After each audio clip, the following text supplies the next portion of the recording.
Do you need a simple soup recipe? This is one of the easiest. It is a potato and onion soup. It takes 1 pound of potatoes. A large potato is about 8 ounces, so that means 2 potatoes. It needs a pound of onions, and a large onion is about 8 ounces, so we'll take 2 onions. I had a leek and some shallots that I'd already peeled in the refrigerator, so I am using that leek, the shallots, and a small onion to replace the second onion. You don't need any stock.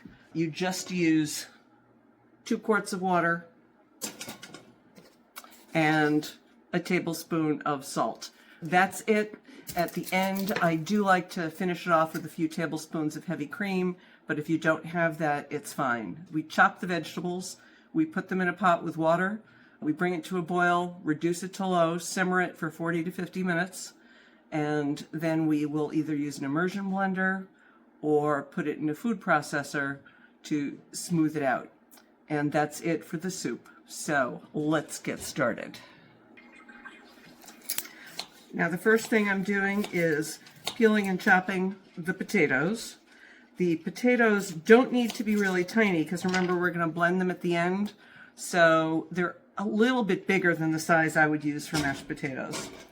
And we will put them in the pot.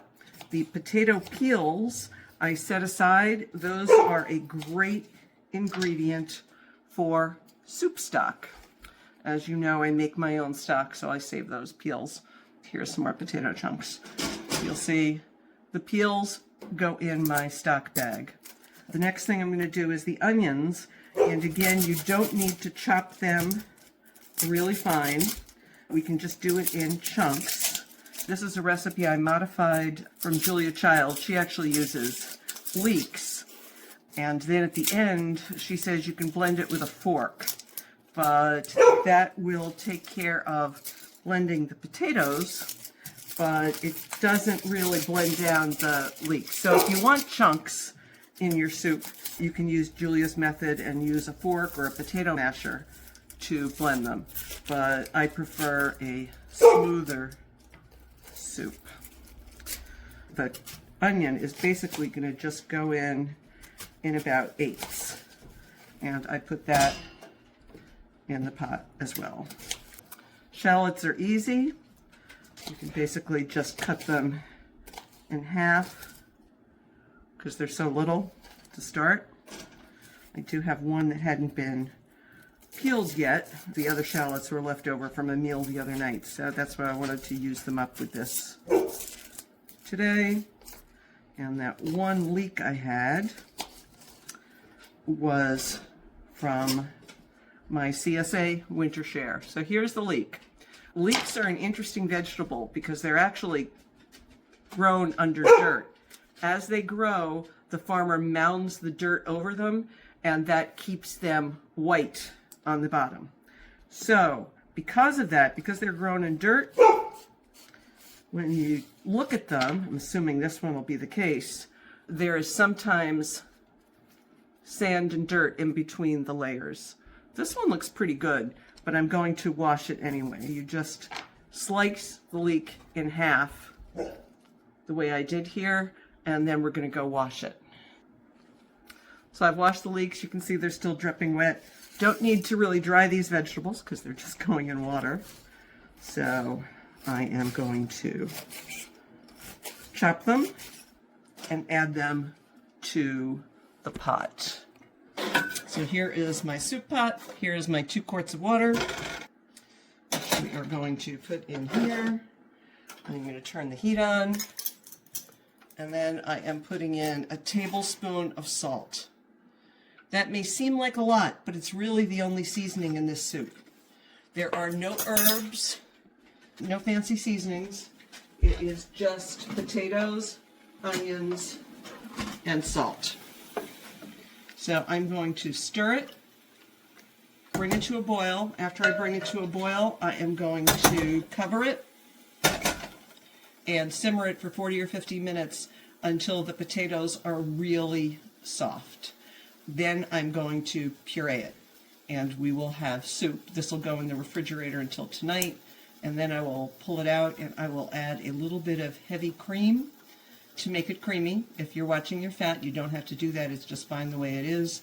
Julia sometimes, if she doesn't have cream, recommended using 4 to 6 tablespoons of butter, just whisking it in at the end. And then if you want to be fancy, if you have some parsley or some chives or maybe even some dill, you can top it off. If you want to be very French, you would put a little bit of creme fraiche or sour cream on the top when you serve it, and serve it with crusty bread or rolls. The other important thing to note about this soup is how frugal it is. A pound of potatoes around me in Massachusetts these days, basic russets, goes for about $1.29 a pound. So there's $1.29 of potatoes in here. The yellow onions that I used are about $2 a pound. So we're under $3.50 for what's in here. I have a well, so I don't pay for my water. Some of you do pay for water. If I use some heavy cream, it'll be a couple of tablespoons, so it's going to be less than $1 worth of heavy cream. So you'll have this soup that feeds 2 to 4 people for under $5. This plus bread is a fine dinner for me. I don't eat tons. If you had a group of teenage football playing boys, that wouldn't work for you. But when I bring this over to feed myself and my granddaughters with some bread, and maybe if I want a salad with it, that's definitely a complete meal or a complete lunch.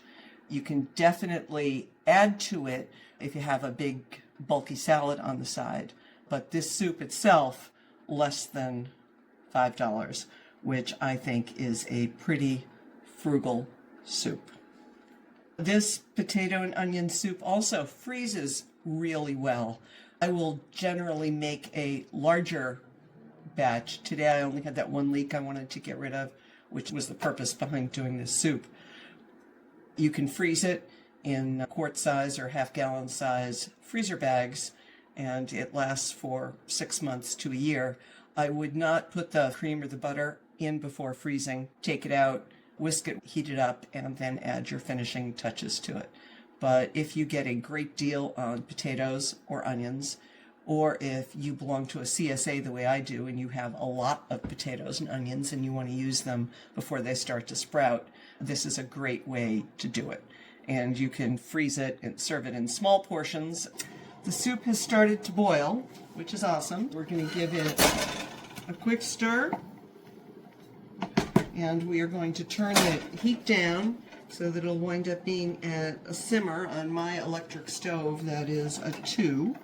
And we're going to put the top on, that way the water doesn't all evaporate. Some soups that you want to cook down, you cook with the top off, others with the top on. This lid is slightly ajar so it doesn't boil over.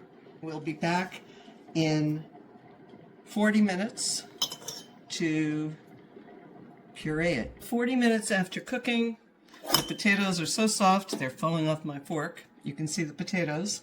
So we are now going to blend them. Now it's easier to blend when there's not quite as much water. So I am going to take the pot and drain off some of the water. Don't need to get all of it out, but just enough to leave mostly solids. And then I am going to take my immersion blender and blend it. Okay, it's finished blending, so you can see it's a nice smooth soup. I'm now going to put the rest of the soup water back in, stir it up. If you like your soup thicker, you can then boil it before you serve it to get it to the right thickness, at which point you will taste it to see if there's enough salt, and then add in the cream if you need to do that. But for now, it's going in the refrigerator until dinner time. Okay, just heated the soup up and it's now at a great thickness. I'm going to add some heavy cream. This is definitely optional. You want the heat on low or off.